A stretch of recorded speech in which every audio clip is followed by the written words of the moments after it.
But you, like many, have accused him of racism. But if you go back and look at that tweet, he's not talking about race. He's talking about whether or not you love this country and appreciate it. And if you don't appreciate it and don't love it and don't want to work to make it better, then maybe you could consider going somewhere else. There's plenty of countries on Earth. Come on, Pete. This is their country. They're citizens of the United States. He's talking about, in general, about the principles of our country. What if someone said that to you? You don't like it, you could leave. Absolutely.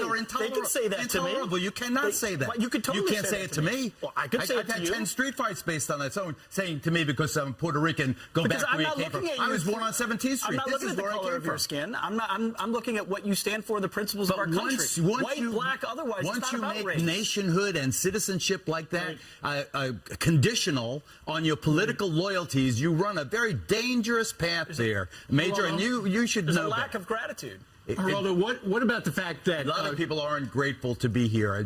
Gratitude is not a requirement of citizenship. Of course not. This is Geraldo Rivera finally calling his Fox and Friends co-hosts out amid their pretending that the "Send Her Back" chant at Trump's North Carolina rally was somehow not racist. Omar has a history of launching vicious anti-Semitic screeds.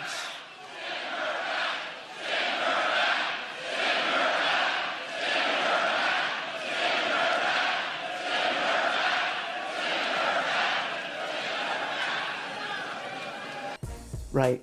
Now, Pete Hegseth claims off the bat that Trump's initial tweet wasn't about race, it was simply an open invitation to explore other countries if you're not happy here.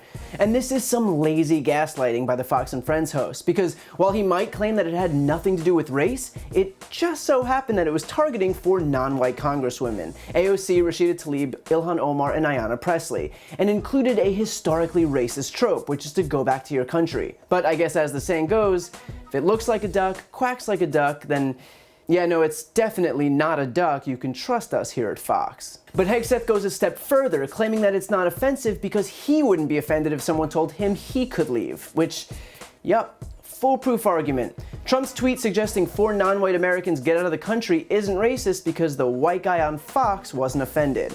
As if that's the bar on whether something is racist or not. Let's check in with the whitest guy in the room and see how he feels about it all. But then, the kicker, Hegseth defends his position by suggesting that there's a lack of gratitude.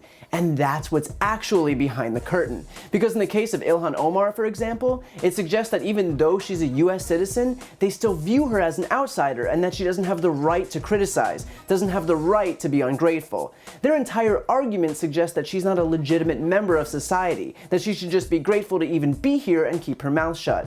But that is the absolute antithesis of what it means to be an American, which, again, she is. Our country is not defined by some obligation to blindly defer to the president or withhold criticism of our government or to get down on your hands and knees and gush your gratitude for America.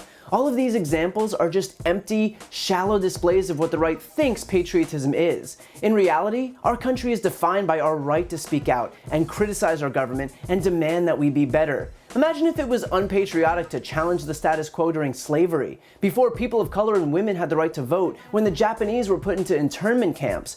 Our past is rife with mistakes, but it was our willingness to stand up and fight to change them that defines us. Patriotism isn't being obedient little citizens, it's constantly working toward creating a more perfect union. And if that means dissenting so loud that the White House's propaganda channel calls you ungrateful, so be it. So Pete Hegseth might bristle at what he perceives as a lack of gratitude, and that's totally within his rights, and he can absolutely go on national television and complain about it to whatever empty waiting rooms Fox and Friends is playing to, but as Geraldo says, gratitude is not a requirement of citizenship. Of course not.